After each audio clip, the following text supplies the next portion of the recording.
Hello students, welcome back to Learn from Home classes with Deepak Chaudhary. So today we will continue class 10 chemistry and chapter acids, bases and salts.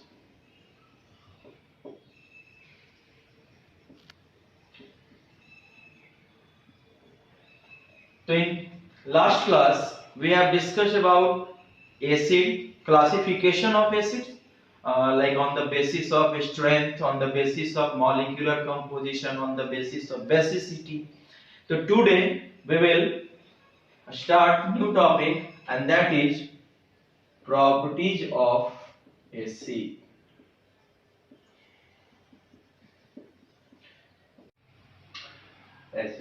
So सबसे पहले हम लोग बात करेंगे physical properties का। Physical properties मतलब जो उसका बाहर से जो हम लोग उसको देख के बता सके कि क्या है क्या नहीं है, लाइक उसका कलर, टेस्ट, ये सब।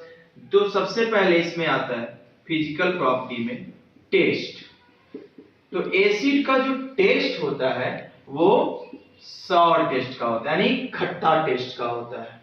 ठीक है, यानी एसिड है सॉर टेस्ट। जितने भी एसिड्स हैं सब सॉर टेस्ट के होंगे। Second, physical state. तो यहां ध्यान देने की बात यह है कि एसिड जो है वो सॉलिड में भी होगा, कुछ एसिड सॉलिड में होते हैं और कुछ क्या होते हैं, लिक्विड में होते हैं रूम टेम्परेचर पे। Some acids are solid and some are liquid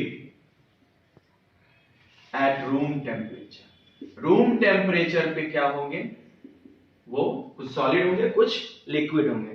अब जैसे अगर हम लोग बात करें सॉलिड का, सॉलिड स्टेट में, तो सबसे पहले आता है देखो बोरिक एसिड।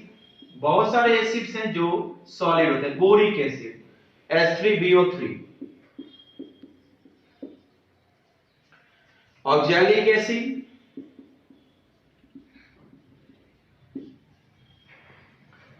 COOH का whole 2, okay. Tartaric acid C4H6O6। बहुत सारे एसिड्स हैं, टार्टेरिक हो गए, साइट्रिक हो गए, फॉस्फोरिक हो गए। तो ये जो एसिड्स हैं ये सब क्या होते हैं, सॉलिड होते हैं। फॉस्फोरिक एसिड यहां लिख देते हैं, फॉस्फोरिक H3PO4, ये सब क्या है, सॉलिड स्टेट में होते हैं। कुछ जो होते हैं वो लिक्विड स्टेट्स में होते हैं, like HCl, hydrochloric acid, sulphuric acid. तो जो स्टेट है फिजिकल स्टेट, तो कुछ जो होते हैं सॉलिड में, कुछ जो होते हैं लिक्विड में, यानी दोनों स्टेट में रूम टेम्परेचर पे हो सकता है। नेक्स्ट आते हैं, तो नेक्स्ट जो हम लोग का प्रॉपर्टी है वो है कि इस एसिड का स्किन पे क्या इफेक्ट पड़ेगा। Number third, C, effect on skin. तो अगर हम लोग सिंपल सा physical property, simple effect on skin. Effect on skin, तो सबसे पहली बात है कि अगर स्ट्रॉन्ग है, स्ट्रॉन्ग एसिड जो होते हैं ये क्या करता है, पेनफुल बर्न करता है, यानी high corrosive action on skin. Action on skin by strong acid and cause painful burns। ये बर्न कर देगा, हाथ पे गिर जाएगा, स्किन पे गिरेगा, स्किन जल सकता है। तो जनरली जो स्ट्रॉन्ग एसिड्स हैं वो, वीक एसिड भी ऐसा नहीं है, वीक एसिड भी हार्मफुल हो सकते हैं, लेकिन अब जैसे ऑर्गेनिक है जितने भी हैं वो हार्मफुल नहीं है। ठीक है, अब आते हैं नेक्स्ट ही। तो अगर इसका हम लोग देखें क्या, तो इंडिकेटर्स, इफेक्ट ऑन इंडिकेटर्स, तो इंडिकेटर्स कहते हैं किसको है? सबसे पहली बात है व्हाट आर इंडिकेटर्स। तो indicators means substance that show the presence of acid or base by changing its color, जो अपना कलर चेंज करके ये बताता है कि एसिड है, given substance given solution acid है या बेस है, उसको हम लोग इंडिकेटर्स बोलते हैं। तो इंडिकेटर्स में मेनली जनरली हम लोग जो है, हम लोग को जानना है यहाँ पे सबसे पहले मान लो लिटमस, हम लोग बात करते हैं लिटमस का। तो एसिड सॉल्यूशन में लिटमस पेपर जो होगा वो अपना कलर ब्लू टू क्या कर लेगा, रेड चेंज कर लेगा। अगर हम लोग बात करें मिथाइल ऑरेंज का, तो ये ऑरेंज टू पिंक हो जाएगा, यानी कलर चेंज करके ये इंडिकेट करा। ये कलर चेंज बता रहा है क्या कि अगर लिटमस को एसिड सॉल्यूशन में डालें तो वो रेड कलर का, अगर मिथाइल ऑरेंज में एसिड को चेक करेंगे तो वो अगर पिंक हो गया तो यानी एसिड है। ठीक है, एक और है जिसको हम लोग को जानना है, वो है फेनोल्फेथलीन।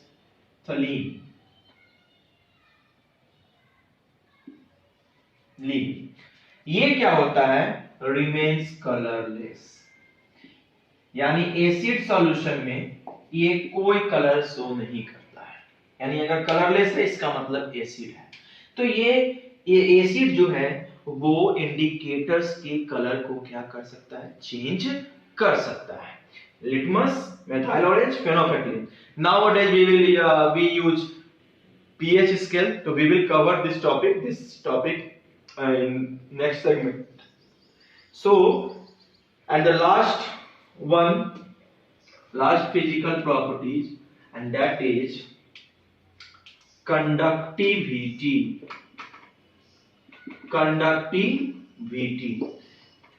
तो जितने भी एसिड्स हैं वो गुड कंडक्टर्स होते हैं, कंडक्टर्स ऑफ इलेक्ट्रिसिटी। जितने भी एसिड हैं उससे इलेक्ट्रिसिटी आसानी से क्या होता है, पास हो जाता है। ठीक है, यानी वो गुड कंडक्टर होते हैं। तो ये कुछ फिजिकल प्रॉपर्टीज था। टेस्ट सौर होता है, वो सॉलिड और लिक्विड दोनों स्टेट में हो सकता है, इंडिकेटर्स का कलर चेंज कर देता है, गुड कंडक्टर होता है, स्किन को बर्न कर सकता है। तो ये कुछ फिजिकल प्रॉपर्टीज थे। अब आते हैं जो कि सबसे इंपॉर्टेंट है, और वो है केमिकल प्रॉपर्टीज ऑफ एसिड।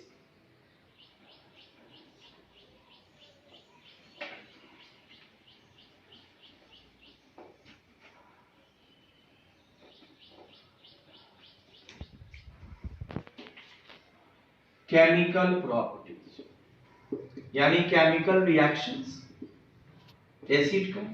तो सबसे पहले है reaction with active metals. Metal से रिएक्ट करेगा तो क्या होगा, तो लुक हियर, मेटल जो है वो अगर एसिड से रिएक्ट करता है तो ये बनाता है सॉल्ट, एंड ये लिबरेट करेगा हाइड्रोजन गैस। हाइड्रोजन ये लिबरेट करेगा, रिलीज करेगा हाइड्रोजन गैस। यानी metals react with acid and form salt and hydrogen gas, like example like magnesium, और यहां कोई एसिड ले लो HCl, तो Mg plus HCl, MgCl 2 and plus H2, hydrogen gas release हो गया।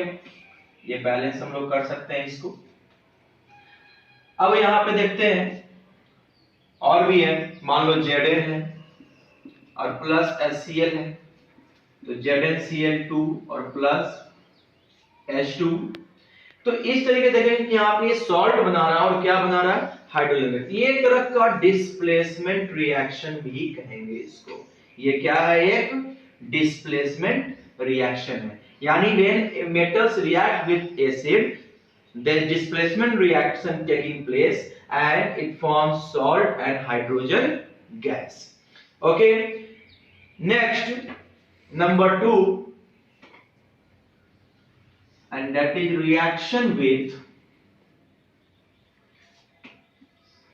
base.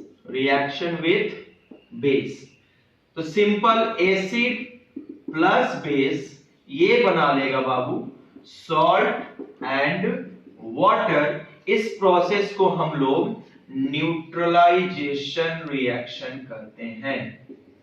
न्यूट्रलाइजेशन रिएक्शन यानी double decomposition या double displacement reaction, simple double displacement reaction या double decomposition reaction, whatever. Look here, acid plus base salt and water. Like कोई भी एक acid ले लिए HCl और एक बेस ले लेते हैं sodium hydroxide.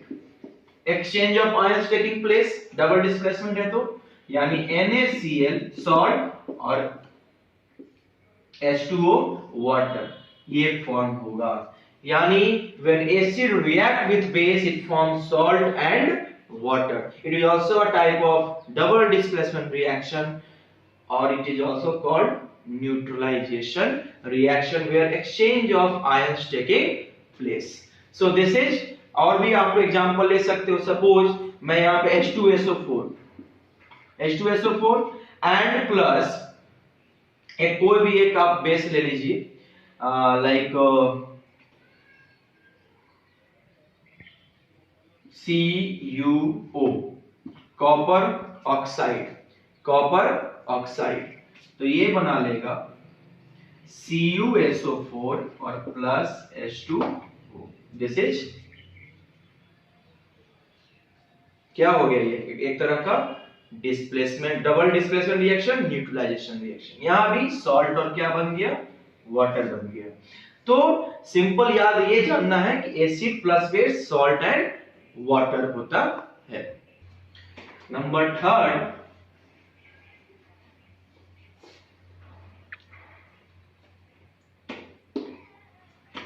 Reaction with carbonates और बाइकार्बोनेट्स। कार्बोनेट्स और बाइकार्बोनेट्स मतलब क्या, मेटल कार्बोनेट्स और मेटल बाइकार्बोनेट्स। ओके, तो जैसे यहां पे लिख सकते हैं एसिड या मेटल कार्बोनेट और बाइकार्बोनेट प्लस एसिड, और ये जो बनाएगा ये बनाएगा आपका सॉल्ट प्लस कार्बन डाइऑक्साइड और प्लस वाटर। यानी 3 प्रोडक्ट्स फॉर्म होंगे इसमें, सॉल्ट होगा, कार्बन डाइऑक्साइड होगा और वाटर होगा। तो look here, suppose metal carbonate, कोई भी एक मेटल कार्बोनेट लेते हैं, calcium carbonate CaCO3 calcium carbonate, और एक कोई भी एक एसिड ले लो, मान लो HCl है, तो ये क्या बनाएगा CaCl2 प्लस कार्बन डाइऑक्साइड और प्लस वाटर। यानी ये 3 प्रोडक्ट यहां पे बनाएंगे।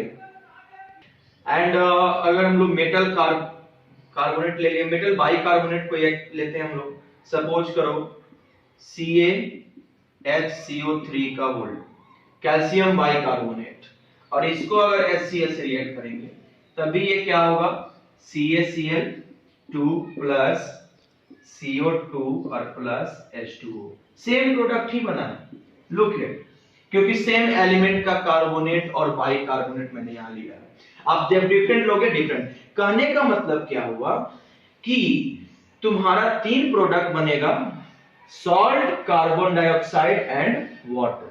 तो हम लोग को ये चीज याद रखना है कि एक सॉल्ट तो बनेगा ही, अगर कार्बोनेट और बाइकार्बोनेट है तो वाटर के साथ कार्बन डाइऑक्साइड, और ये कार्बन डाइऑक्साइड गैस होगा तो इसमें ये गैस बन जाएगा, ऊपर की ओर निकल जाएगा। तो ये हुआ reaction with carbonates and bicarbonates, ठीक है, यानी सॉल्ट, कार्बन डाइऑक्साइड और वाटर। नेक्स्ट है नंबर 4 हम लोगों का, और वो है reaction with sulphide and bisulphide. Sulphide, PHIT, sulphides और बाइसल्फाइड्स। लुक हियर, एक सल्फाइड होता है, सल्फाइड डी, और एक सल्फाइड होता है, दोनों में अंतर है। एक होता है आपका सिंपल जैसे सल्फाइड S, लेकिन सल्फाइड का मतलब हो गया SO3।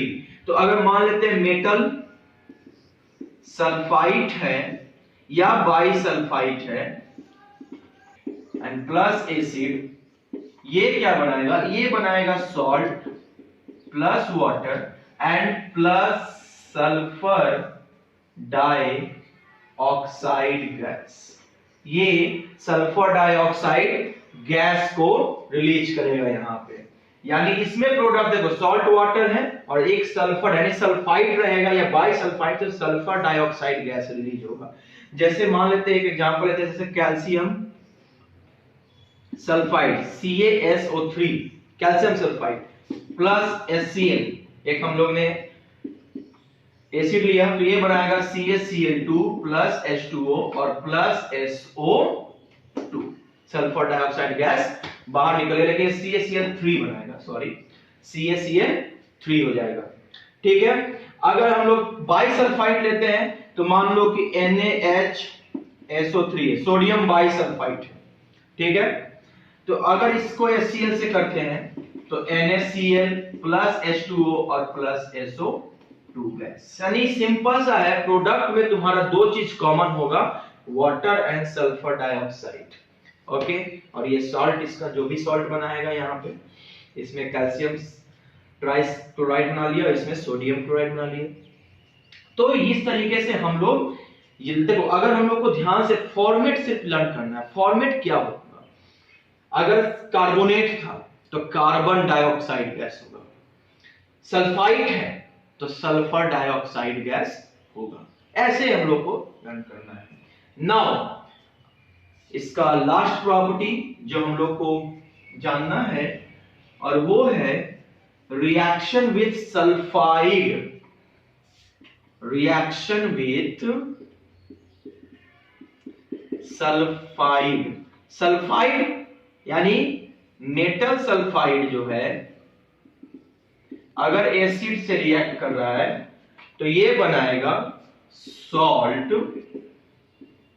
And hydrogen sulphide gas release करेगा, सल्फाइड। तो मेटल सल्फाइड प्लस एसिड क्या बनाएगा, सॉल्ट और हाइड्रोजन सल्फाइड। सल्फाइड यहां पे वो सल्फाइड था, ये सल्फाइड है, जैसे मान लेते हैं ZnS, जिंक सल्फाइड, ओके। ये एसिड से रिएक्ट किया, मान लो HCl है, तो ये बना लेगा ZnCl2 and plus H2S, hydrogen sulphide gas, okay. और भी आप ले सकते हैं एग्जांपल, मान लो FeS है, आयरन सल्फाइड, और ये H2SO4 से रिएक्ट किया तो ये बना लेगा FeSO4 and plus H2S, hydrogen sulphide. यानी इसमें कौन सा गैस रिलीज हो रहा है, हाइड्रोजन सल्फाइड गैस रिलीज हो रहा है। तो अभी हम लोग आज के जितने भी रिएक्शन देखेंगे उसमें मेन थीम हम लोग को याद रखना है। जैसे मेन थीम का मतलब क्या हो गया कि उसका मेन प्रोडक्ट्स क्या हो रहा है। लाइक अगर ये एसिड है और प्लस अगर ये मेटल से रिएक्ट किया तो इसमें हाइड्रोजन गैस रिलीज होंगे। कौन सा गैस रिलीज होगा, हाइड्रोजन गैस। अगर ये जो है एसिड रिएक्ट किया आपको मेटल कार्बोनेट से, या मेटल कार्बोनेट या बाइकार्बोनेट हो, तो इसमें ये कार्बन डाइऑक्साइड गैस रिलीज करेगा। अगर मेटल सल्फाइड हो या बाइसल्फाइड हो तो इसमें सल्फर डाइऑक्साइड गैस रिलीज करेगा, और अगर मेटल सल्फाइड हो, सल्फाइड, तो इसमें हाइड्रोजन सल्फाइड गैस रिलीज करेगा। इस तरीके से हम लोगों को इसको लर्न कर सकते हैं, करना है। और एक तो न्यूट्रलाइजेशन रिएक्शन उसमें कोई नहीं, बस सॉल्ट एंड वाटर प्रोड्यूस होता है। तो acid has some physical and chemical properties, and we have to learn all these physical and chemical properties, but you have to learn chemical properties in a unique way. Just learn the, because salt is formed in all reaction. Okay, जो भी reaction acid करे उसमें एक salt जरूर होगा, ठीक है। तो आपको मेनली देखना है कि कौन सा गैस रिलीज हो रहा है। तो सल्फाइड और सल्फाइड में कंफ्यूज नहीं करना है।